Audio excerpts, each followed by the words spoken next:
नमस्कार, मैं डॉक्टर सोनिया गौतम। आज बदलते हुए परिवेश में और उत्पन्न होती हुई समस्याओं को देखते हुए मैं मजबूर हो गई हूँ अपने विचारों को व्यक्त करने के लिए। तत्कालीन घटनाक्रम में यदि देखा जाए तो इस प्रकार की परिस्थितियाँ उत्पन्न हुई हैं कि आजकल जो बच्चियाँ हैं या जो यूथ है वो अपने दिशा से, अपने विचारों से भटकाव की ओर अग्रसित हो रहा है। इसलिए कई ऐसी घटनाओं को अंजाम दिया गया है कुछ समय में, जिसके कारण हृदय विदीर्ण हो गया है। क्या हम लड़कियां इसीलिए आज एक अनमोल रिश्तों को अपने साथ पिरो के रखती हैं? क्या हम इसीलिए समाज में एक प्रेम का संदेश देना चाहते हैं? क्या हम इसीलिए अपनों से अपनों का मेल कराना चाहते हैं? बदलते हुए परिवेश में बदलती हुई सोच ने हमारी नैतिकता और हमारे संस्कारों का अंत कर दिया है। हम डिप्रेशन के शिकार हो रहे हैं, हम मानसिक व्याधियों के शिकार हो रहे हैं। अगर बढ़ती हुई समस्याओं का बदलती हुई परिस्थितियों में, बदलते हुए परिवेश में यदि समाधान नहीं किया गया तो इसमें कोई दो राय नहीं है कि आने वाली मानसिक विकृति जो है वो समाज के बहुत बड़े वर्ग को विध्वंस की कगार पर ला देगी।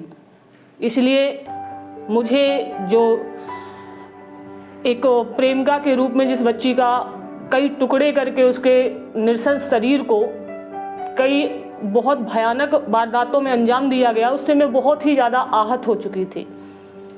इसलिए समाज को एक संदेश देने के लिए बदलती हुई लड़कियों की भूमिका को कि अपने आप को समझो, अपने आप को पहचानो, अपने आप को जागो और देखो कि कौन सही है और कौन गलत है। क्योंकि जो गलत है, गलत को केवल प्रेम को परिभाषित करना ही प्रेम नहीं है, प्रेम को महसूस करना भी प्रेम होता है। प्रेम वो भावना है जिससे संसार बंधा हुआ है, लेकिन आज के प्रेम को लोगों ने दूषित कर दिया है।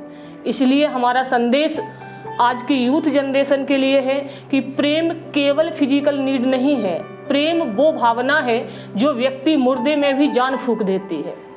अपने जुनून को पहचानो, अपने लक्ष्य की ओर अग्रसित हो और अपने आप को एक ऐसे मुकाम की ओर मोड़ दो जिससे कि कहते हैं कि प्रेम वो धारा है जो नदी के बहाव को भी मोड़ देती है। प्रेम वो है जो पत्थर और चट्टानों को भी काट देता है। फिर आज के समाज का प्रेम कैसा है? जो प्रेम इंसानियत को तार तार करके अपने ही, जिसे हम बेपनाह इश्क करते हैं, बेपनाह मोहब्बत करते हैं, उसको ही 36 टुकड़ों में बांट दिया और हमने उसे विभाजित करके कई जगह फेंक दिया। क्या इसे प्रेम कहते हैं? अगर ये प्रेम है तो फिर राक्षसी प्रवृत्ति किसे कहते हैं? अगर ये प्रेम है तो फिर नृशंस हत्या किसे कहते हैं? अगर इसे प्रेम का नाम दिया जा रहा है तो समाज में सही प्रेम किसे कहते हैं?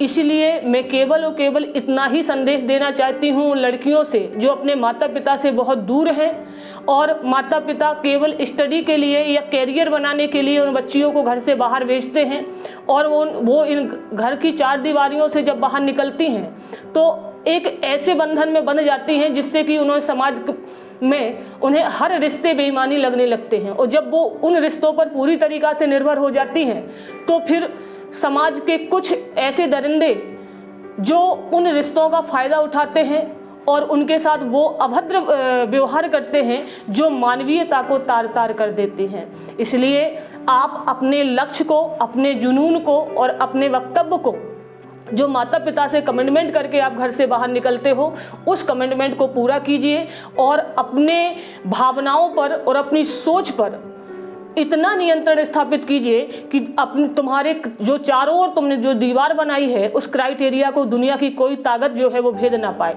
क्यों? क्योंकि तुम जब तक कमज़ोर हो तभी तक लोग तुम्हारा फ़ायदा उठाने के लिए तत्पर रहते हैं। जिस दिन तुमने एक पहचान लिया कि हम कमज़ोर नहीं हैं, उस दिन दुनिया की कोई ताकत तुम्हारा फ़ायदा नहीं उठाएगी। इसी वाणी के साथ हम यही कहेंगे कि हर लड़की में दुर्गा है, हर लड़की में काली है और हर लड़की में सरस्वती विद्यमान है। इसलिए आप अपने दुर्गत्व को जानें, अपने रौद्र रूप को भी पहचानें, क्योंकि आज का मानव जो है वो इतना ज़्यादा बहसी और इतना ज़्यादा लोलुप हो चुका है कि मजबूरन में हमें लक्ष्मी और दुर्गा का रूप त्याग कर काली का रूप धारण करना पड़ता है। इसलिए हर नारी के अंदर वो सारे गुण समाहित हैं जो समाज को एक आदर्श एक उचित और एक अच्छा रास्ता दिखाने के लिए तत्पर होते हैं। इसलिए हमारा ये संदेश है कि आप खुद को पहचानो और खुद के लक्ष्य को अचीव करने के लिए, प्राप्त करने के लिए आगे बढ़ो, जिससे कि आप समाज की पहचान बढ़ो, आप माता पिता की शान बनो और अपनी स्वयं की पहचान बनो। क्यों? क्योंकि तुम हो एक माँ की बेटी, प्यार में पली हो तुम, फूलों की महक हो तुम, खुशबू की कली हो तुम, माँ की आन हो तुम, पापा की शान हो तुम, भाई की बहन हो तुम, भाभी की ननद हो तुम, समाज में अपना अस्तित्व बनाने चली हो तुम, जीवन में कुछ कर दिखाने चली हो तुम। लाख कोशिश कर ले जमाना कि तुम्हें है गिराना, पर तुम्हें गिराना आसान नहीं है जमाना। एक दिन माँ बाप कहेंगे बेटी मेरी है, भाई कहेगा बहन मेरा है, दोस्त कहेगा दोस्त मेरा है, समाज कहेगा ये लड़की मेरी है। बहुत बहुत बहुत धन्यवाद।